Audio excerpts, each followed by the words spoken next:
महोबा में इस समय सर्द का प्रकोप साफ तौर पर नज़र आ रहा है। ठंड काफ़ी बढ़ गई है, लेकिन माहौल काफ़ी गर्म है। माहौल इसलिए गर्म है क्योंकि चुनाव विधानसभा 2022 सर पे आ चुके हैं। हर पार्टी अपने वजूद की तलाश के लिए लगातार सड़कों पे उतर रही है और कहीं ना कहीं लोगों तक पहुँचे। कोई सोशली प्लेटफॉर्म में लिखकर अपनी पार्टी की वाहवाही कर रहा है, कोई कह रहा है कि भाई इस बार हम गलती कर बैठे, अगली बार ज़रूर करा देंगे विकास। इसी पर आज हम चर्चा करेंगे। हमारे साथ कुछ समाज सेवी भी मौजूद हैं, हमारे साथ कुछ राजनीतिक व्यक्ति भी मौजूद हैं, हमारे पास कुछ सक्रिय सदस्य भी मौजूद हैं सपा के। तो आइए उनसे बात करते हैं और जानते हैं कि महोबा के हालात हैं तो हैं क्या, पार्टी किन मुद्दों को लेकर चुनाव लड़ने वाली है और जनता के बीच में पार्टी किस तरीके से अपने आप को खड़ा करेगी। जी तारा जी, सबसे पहला सवाल आपसे करेंगे जी, कितने दिन आपने बुंदेलखंड राज की मांग करी और कितने दिन तक अनशन किया? सबसे पहले आपसे देखिए, बुंदेलखंड राज के लिए तो हमने 635 दिन अनशन किया है और 24 बार प्रधानमंत्री जी को खून से खत लिखा। इसके अलावा हमने बुंदेलखंड की बदहाल स्वास्थ्य सेवाओं के सुधार के लिए 259 दिन अनशन किया और 6 साल से मैं लगातार नंगे पैर चल रहा हूँ। मैं एक हठ योग सत्याग्रह कर रहा हूँ कि जब तक बुंदेलखंड की बदहाल स्वास्थ्य सेवाएं नहीं सुधर जाती हैं, महोबा में एम्स जैसा कोई सुपर स्पेशलिटी हॉस्पिटल नहीं खुल जाता है, मैं नंगे पैर ही चलूँगा। तो ये है मेरी जो संघर्ष। सरकार किसकी इस बार? सीधा सवाल, सरकार किसकी विधानसभा 2022? लगता तो है कि भाजपा की ही बनेगी। हाँ। लेकिन संघर्ष बहुत अच्छा अखिलेश जी कर रहे हैं।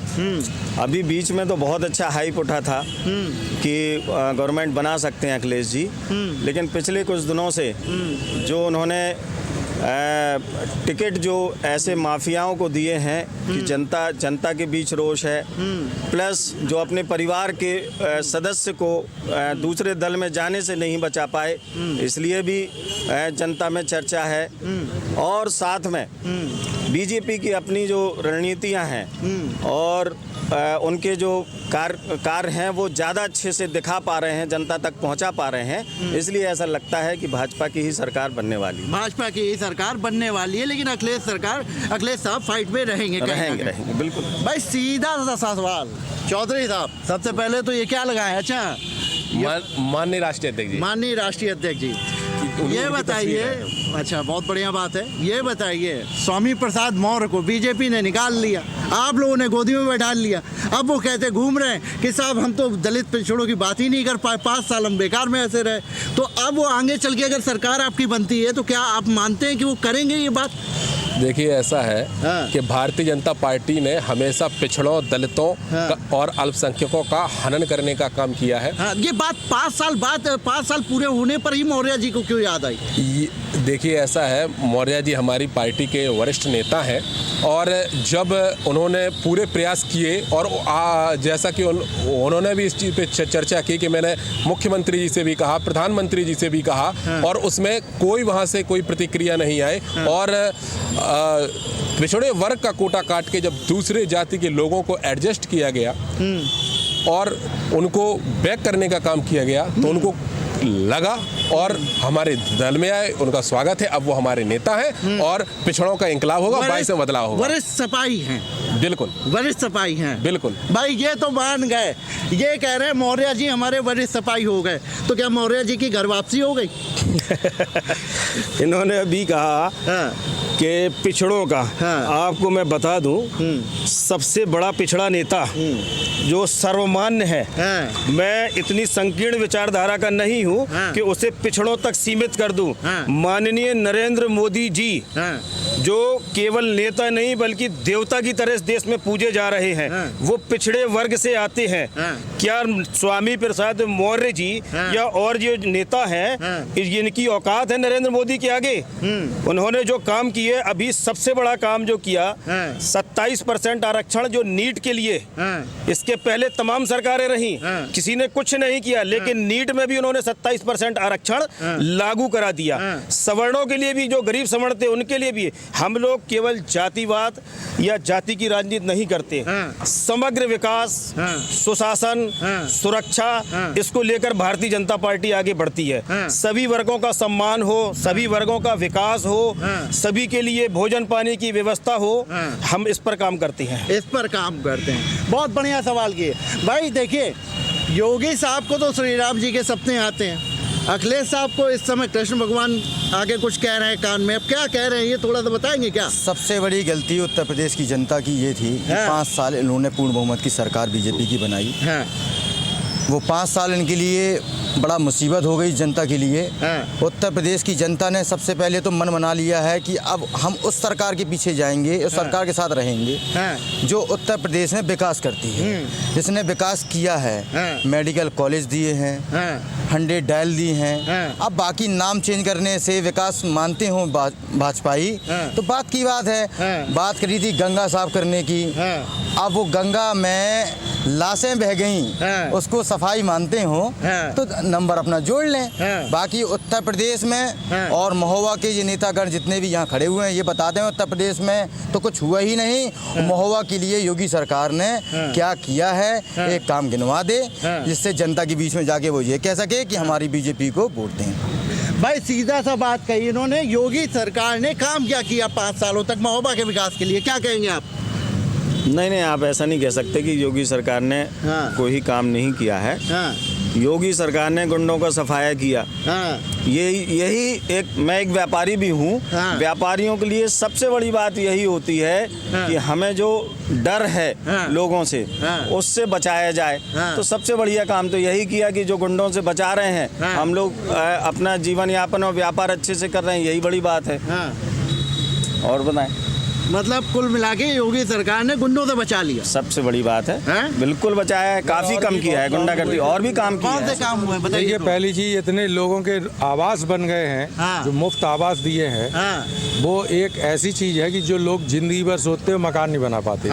एक बहुत बड़ा काम, एक घर हो महल हो सपनों का। बिल्कुल बिल्कुल। ये जो मुफ्त आवास मिले हैं, मुफ्त राशन इतना ज्यादा बांटा जा रहा है प्रधानमंत्री की तरफ से और मुख्यमंत्री की तरफ से, आयुष्मान कार्ड मिला है लोगों को, शौचालय जाने क्या क्या सब चीजें, शादी ब्याह तक कराए गए, शादी ब्याह तक कराए गए, वो सारी चीजें। और दूसरी चीज सड़कें, दूसरी चीज सड़कें देखिए, हम बुंदेलखंड की बहुत बदहाल सड़कें थी, और योगी सरकार आने के बाद आज बाहर के लोग जो आते हैं वो देखते हैं, कहते हैं नहीं सड़कें बहुत अच्छी हो गई हैं। हमको कभी उम्मीद नहीं कर सकते थे कि जाने में जो है इतनी आसानी से पहुंच जाएंगे। मतलब अमेरिका जैसी सड़कें हो गई बुंदेलखंड की।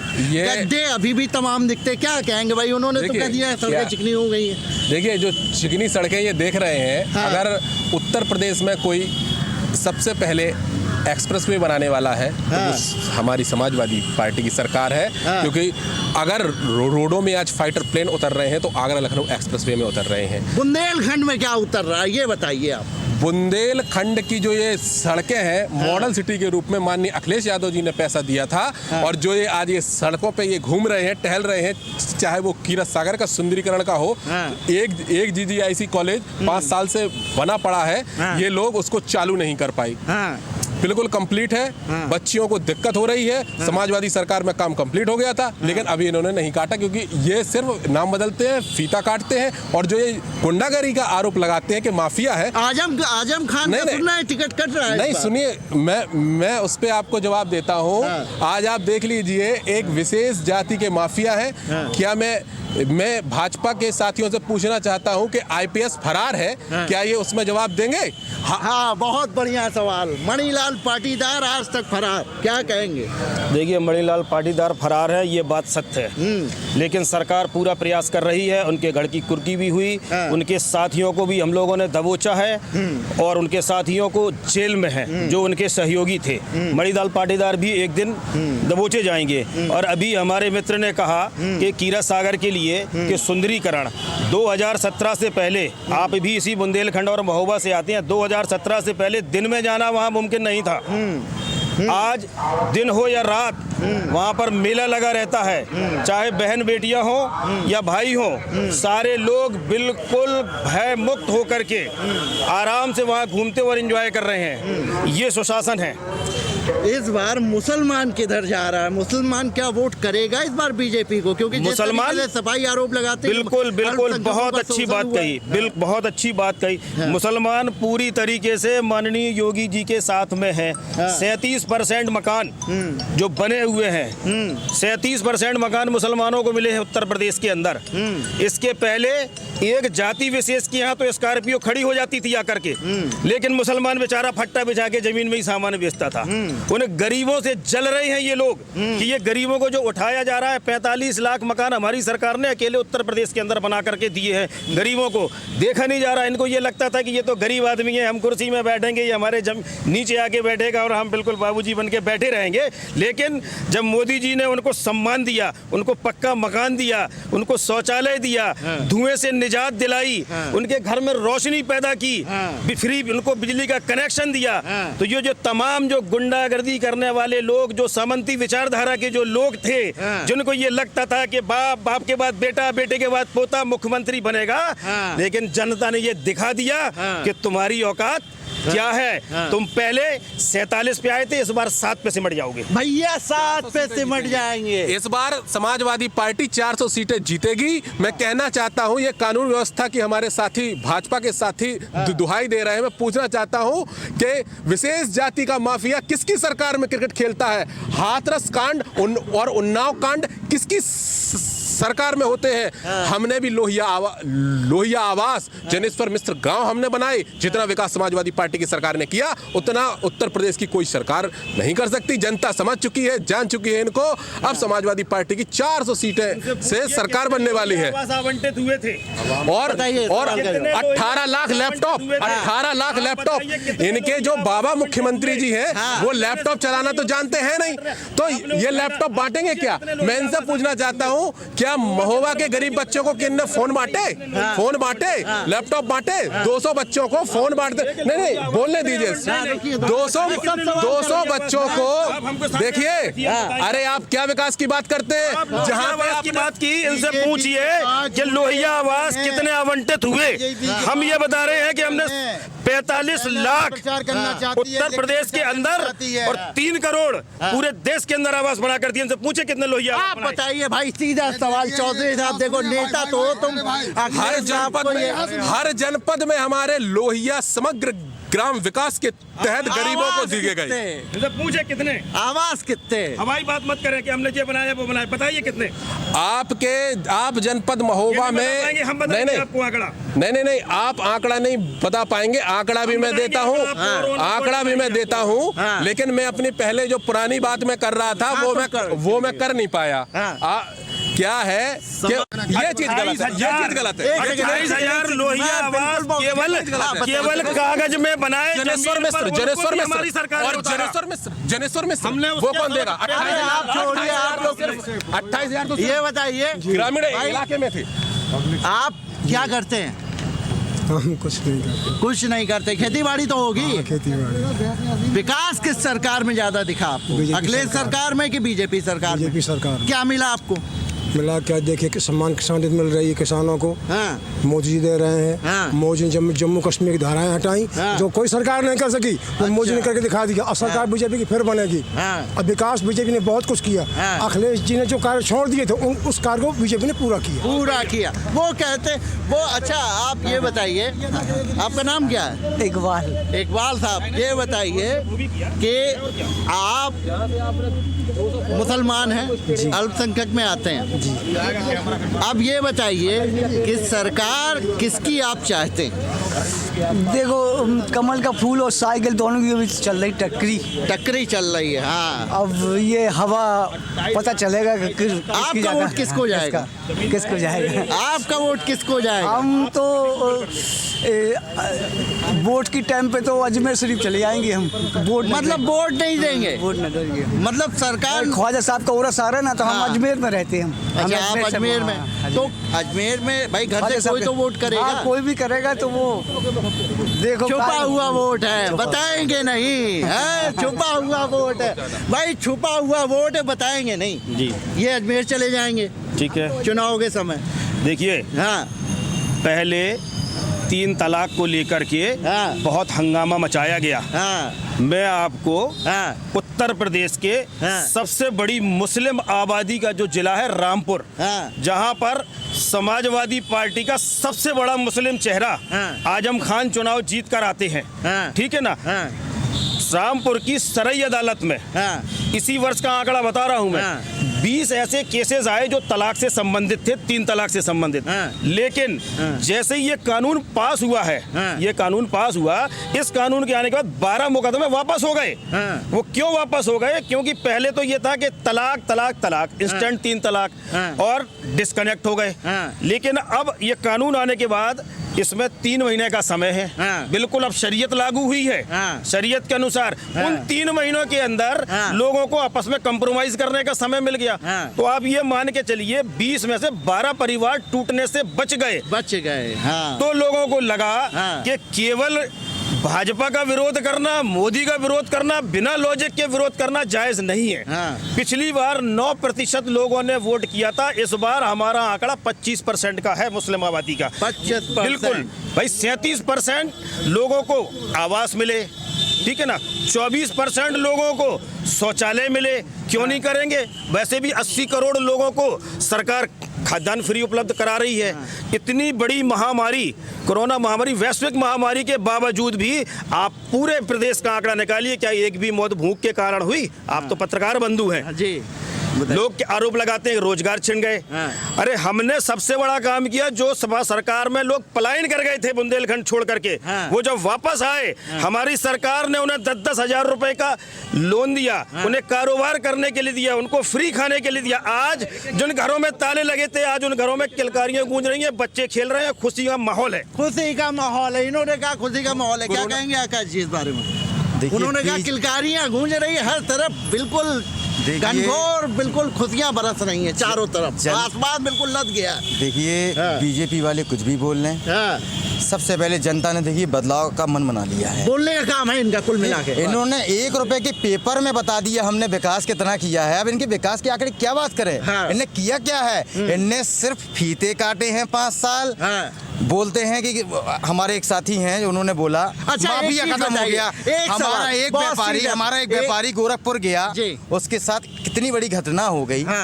कैसी बात करते हैं, इतनी हत्याएं, इतनी घटनाएं, इतने बलात्कार, रोज छप गया पेपर में, रंगीन हो गया, लाल रंग से छप गया।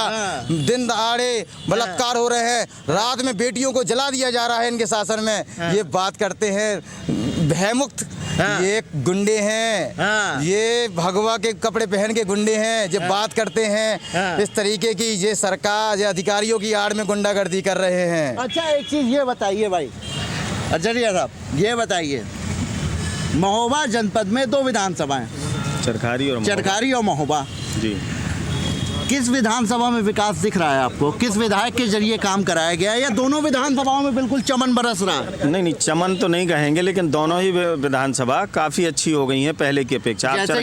आप चरखारी जाइए, चरखारी के तालाबों की स्थिति पहले क्या थी, और आज आप जाइए तो जैसे महोबा में कीरत सागर की स्थिति हो गई है, वैसे ही वहाँ पे चरखारी में भी तालाबों के चारों तरफ इतना अच्छा सुंदरीकरण हुआ है कि आपको रात में भी टहलने में मजा आएगा और दिन में भी जाने में मजा आएगा।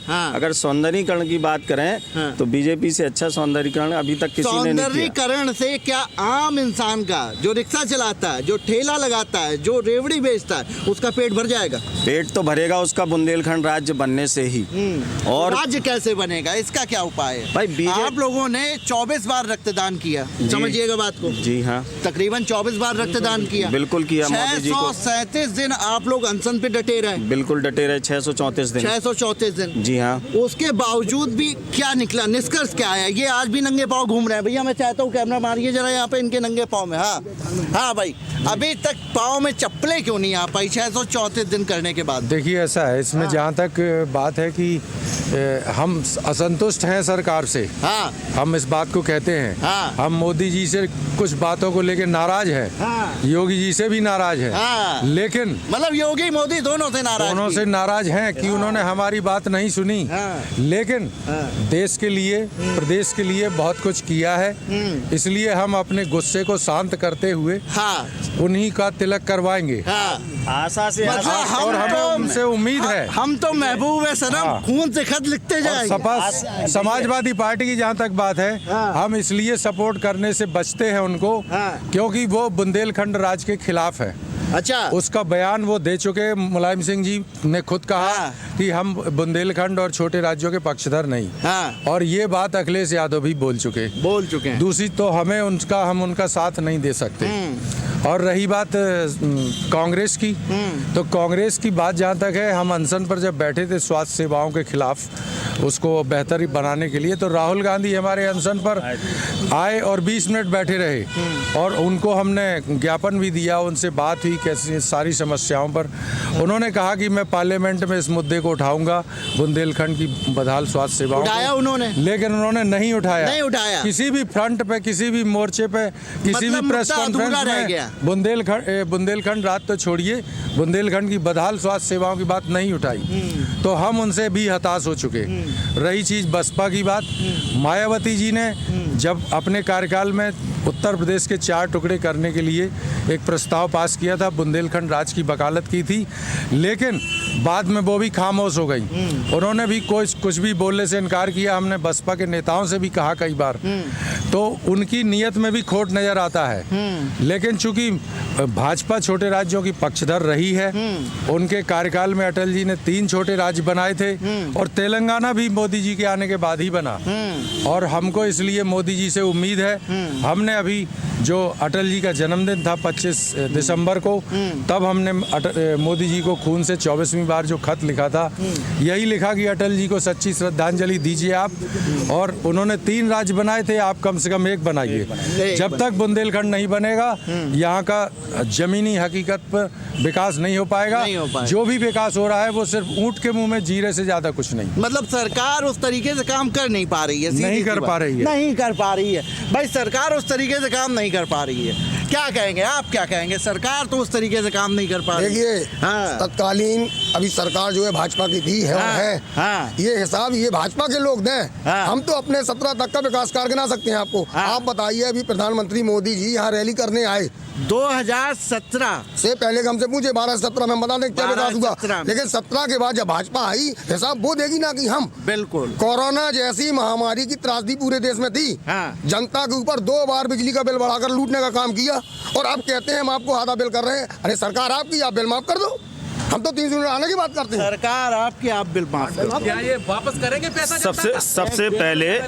सबसे पहले मैं अपने मित्र का एक जवाब दे दूं, जिन्होंने ये कहा था कि भगवाधारी गुंडे हैं। दरअसल समाजवादी पार्टी की जो समस्या है वो बिल्कुल इनके सदस्यों के, इनके कार्यकर्ताओं के और इनके नेताओं के मुंह पर दिल की बात आ ही जाती है। इनकी समस्या भाजपा नहीं है, इनकी समस्या भगवा है। जिस तरीके से कांग्रेस की समस्या थी ना, हिंदू आतंकवाद जैसा, हिंदुओं को बदनाम किया था इन्होंने आतंकवादी कह के, इसी तरीके से समाजवादी पार्टी के लोग लगातार भगवाधारियों को गुंडा कहते हैं। कहीं कुछ इनके पिताजी अब्बा जान जो थे वो राम भक्तों पे गोलियां चलाते हैं। ऐसे लोगों को जनता पसंद करेगी? समाजवाद के नाम पर इन्हें भगवा पहनने वाले गुंडे नजर आते। इनको मुख्तार अब्बास, मुख्तार अंसारी गुंडा नजर नहीं आएगा, इन्हें अतीक अहमद गुंडा नजर, इन्हें केवल गुंडे नजर आते हैं जो भगवा पहनते हैं। और इस बार भगवाधारियों की ही सरकार आएगी। देखिए, चिन्मयानंद कौन है? चिन्मयानंद कौन है? नहीं, चिन्मयानंद कौन है? कौन है चिन्मयानंद? बाहर साक्षी महाराज कौन है? साक्षी महाराज सांसद है हमारे। और साध्वी जी कौन है? साध्वी प्रज्ञा सांसद हैं। और क्या जनता ने उनको चुन के भेजा है? सारे केसेस उनके बिल्कुल गुंडे नहीं है। कब गुंडागर्दी की उन्होंने? आपको सबसे बड़ी समस्या समाजवादियों की, इनको अतीक अहमद हिंदू खतरे में पहले भी नहीं था।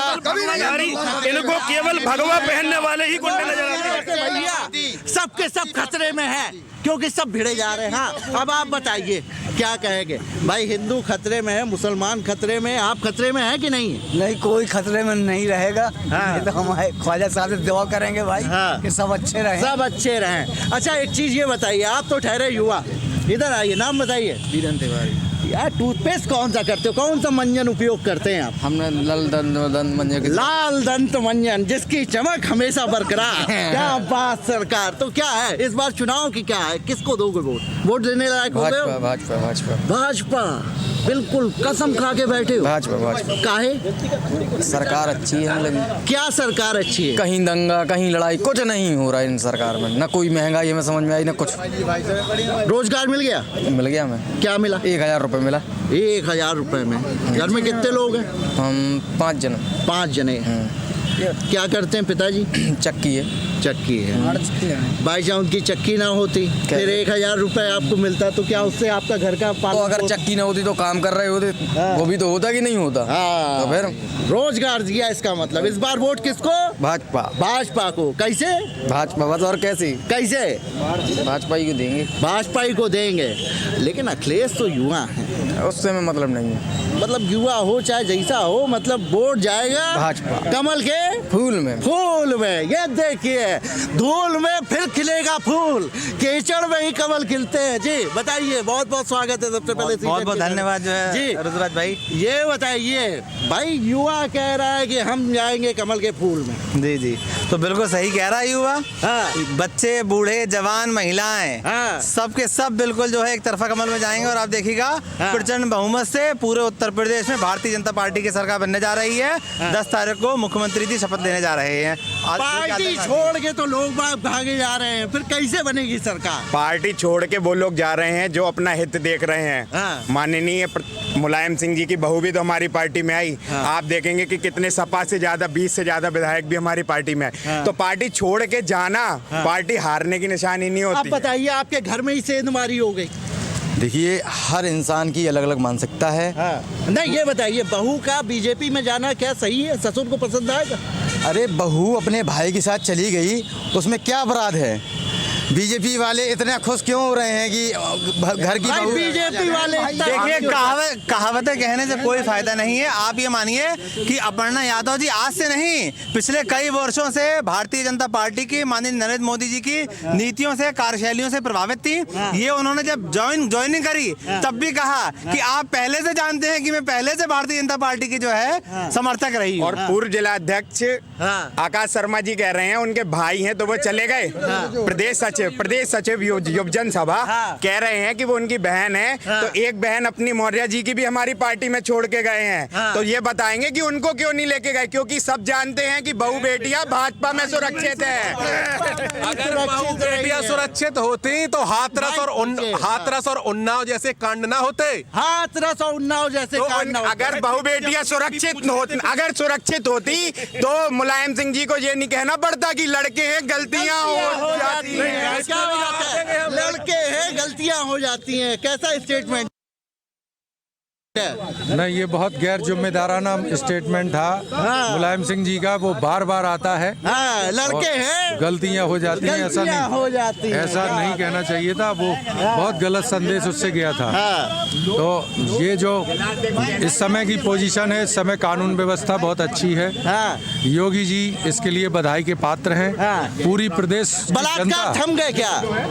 अब ऐसा है ना, देखिए इतनी आबादी है, कुछ ना कुछ तो थोड़ा बहुत तो होता ही रहेगा, क्योंकि सारी चीजें नहीं रोकी जा सकती। लेकिन एक ये है, लेकिन काफी कम है, नेग्लिजिबल है। तो ग्राफ अपराध का बहुत कम हुआ है, ये बहुत सुखद है और जनता सुकून महसूस कर रही है। सीधी सी बात, सुकून महसूस कर रही है। भाई ये बताइए, इनकी सरकार में पूरी ध्वस्त है। सड़कों में माफिया घूम रहे हैं, माफिया क्रिकेट खेल रहे हैं, IPS भगोड़ा है। कोरोना में दारू बिक रही है। कोरोना में दारू बिक रही है। अब बताइए, लोग मर गए सड़कों पे। आप एक बात बताइए, जिस समय की बात कर रहे, कोविड कोई उत्तर प्रदेश अकेले में तो आया नहीं था जिसकी बात कर रहे।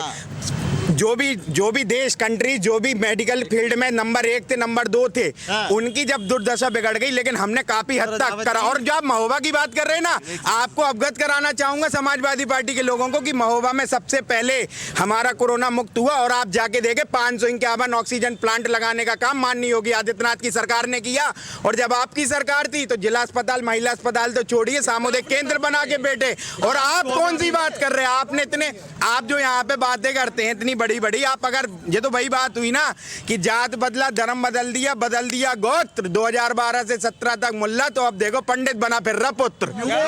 पंडित बना फिर रहा। यूपी में काबा संघी सरकार बा, हत्या बलात्कार बा, गुंडियन की बहार बा, बाबा की सरकार बा। बाबा की सरकार बा, बाबा की सरकार बा। अब बताओ, बाबा की सरकार बा, बाबा की सरकार है, बाबा की सरकार रहेगी। स्टाम्प में लिख दे। बिल्कुल, जनता मन बना चुकी है। हाँ, जनता मन बना चुकी है कि बाबा की सरकार रहेगी। इससे अच्छा सुशासन कभी देखने को मिला ही नहीं। हमने रामराज की रैली नहीं देखी आपने? वो आए थे, कितना बड़ा हुजूम। हमने वो भी देखा था कि जो 300-300 रुपए के लिए लड़ाई लड़ रहे थे अखिलेश की रैली में, ये आप ही लोगों ने दिखाया था हमें। अच्छा, और हमारे यहाँ किराए के लोग नहीं बुलाए जाते।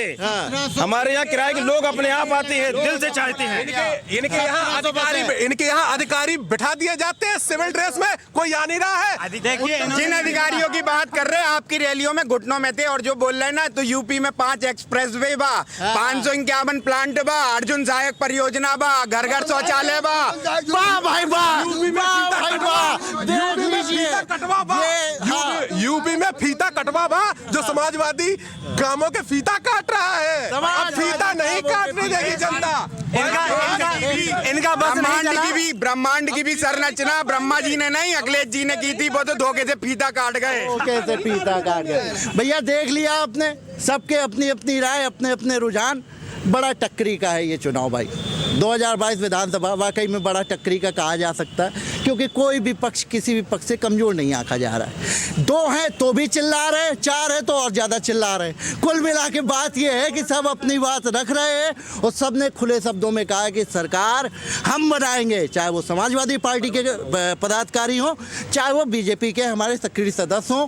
सब ने कहा है कि इस बार डंके की सरकार, हम इस बार यूपी विधानसभा 2022 चुनाव में हम अपना झंडा गाड़ेंगे, झंडा बुलंद करेंगे। ये तो आने वाला वक्त तय करेगा कौन जीतेगा कौन हारेगा। फिलहाल आप सीटेड न्यूज़ चैनल पे देख रहे थे क्या जनता का मूड बा और हवा किधर है कार्यक्रम। तो भैया हमने बता दो कि जहाँ हवा आपने देख लिया होगा कि आखिर हवा जा तो रही है, तो जा कहाँ रही है। आपसे जल्द होगी मुलाकात। इसी के साथ अल्लाह हाफिज़, खुदा हाफिज़, खुश रहिए, आबाद रहिए और मतदान जरूर करिए। बहुत बहुत धन्यवाद।